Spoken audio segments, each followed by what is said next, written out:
Hi everyone, I'm approaching 100,000 subscribers on YouTube, and so I thought it would be a good time to do a video telling you a little bit about me, because I suddenly realised that I hadn't done one, and lots of you were asking questions about modelling and things like that. And although I'm going to do another video about modelling, I thought that it would be a nice way of marking the occasion, because I never thought really that I would get to 100,000. I didn't really start YouTube to be a YouTuber. I started YouTube because I wanted a way of embedding videos into A Model Recommends, my website. So you'll see if you go to the early videos, they're very kind of one product reviews, and they were just supposed to complement the writing really. So I never really intended to be sat here doing this, but I really enjoy it, and I'm very pleased to be here.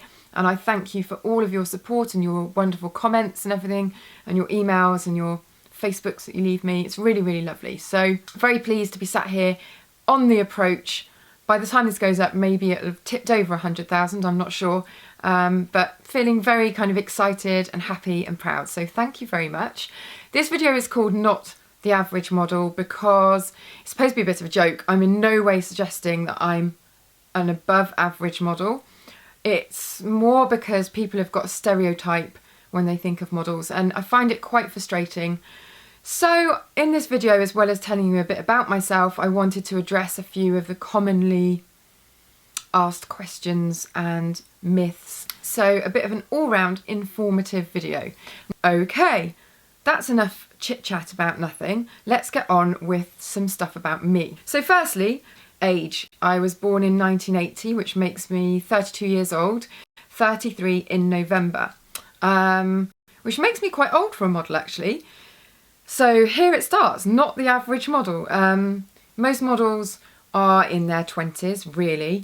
Some of them are a little bit older, but it's a young girl's game. So I feel very fortunate that I'm still in it and still working, and have had a nice long career. So thanks. Thanks people that book me. Also, not quite the average model, and people say this a lot because they're like, oh my god, your teeth are just disgusting, get a brace.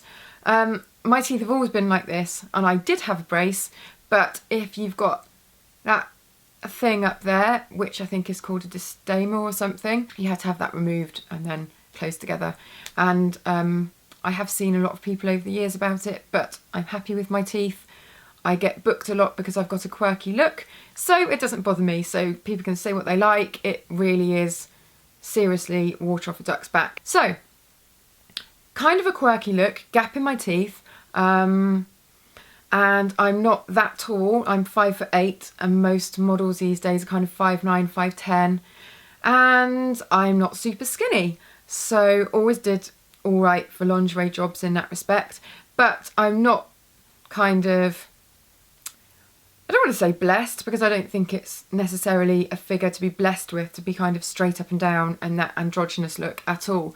I really like having my curves, and I am very happy with the figure that I've been given, or that I maintain. So yeah, I don't have that typical kind of very skinny, tall, perfect look that a lot of models have, and the thing is that a lot of models don't conform to that stereotype.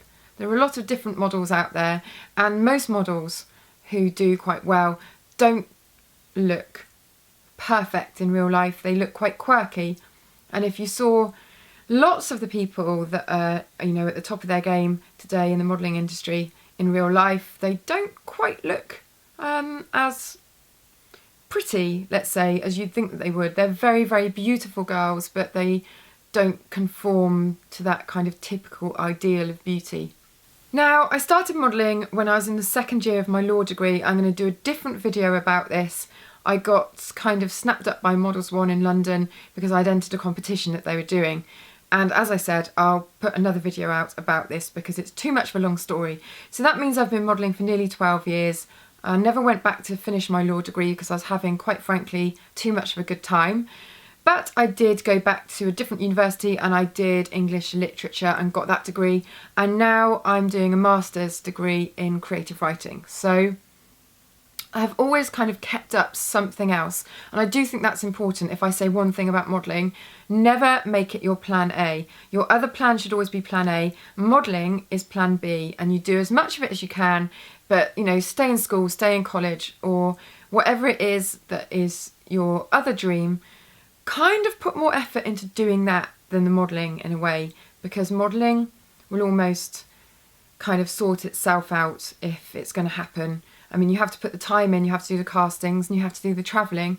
But if you can do something else on the side that works with that, then make sure that you do, because it really is a very short-lived career for most people, and also quite hard to make money. I feel very lucky that I did and do, but it's quite difficult to. So just keep that in mind. What else about me?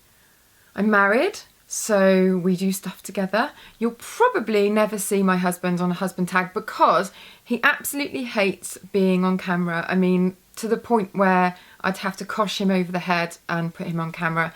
So that's kind of unfortunate, but that's his thing. I've got a cat, Mr. Bear, and he loves being on camera. So he's kind of my Instagram substitute. And if you follow me on Instagram and things like that, then you'll have seen a lot of him.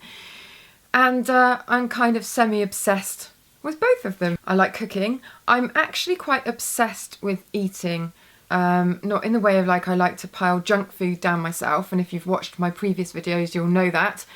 I really enjoy cooking, and I really enjoy kind of eating out in restaurants and cooking for friends and going to dinner parties and things like that.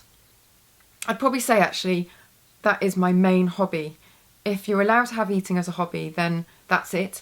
And I love travelling as well.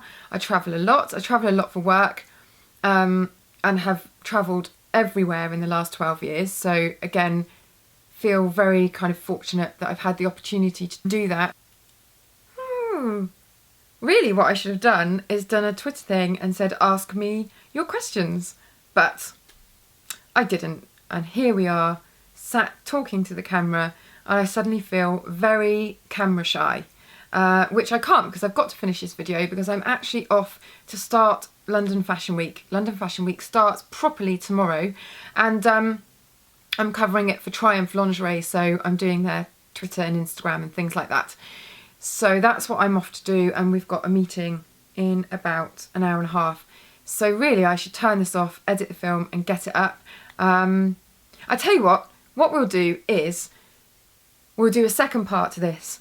Ask me the questions, maybe put your questions in the comments below and any suggestions for the second part of this video, and that is what we'll do. Let's just make this a little kind of party video where we celebrate reaching, or nearly reaching, hopefully I'll have reached it by the time this goes up, 100,000 subscribers, and part 2 will be a big kind of question and answer session.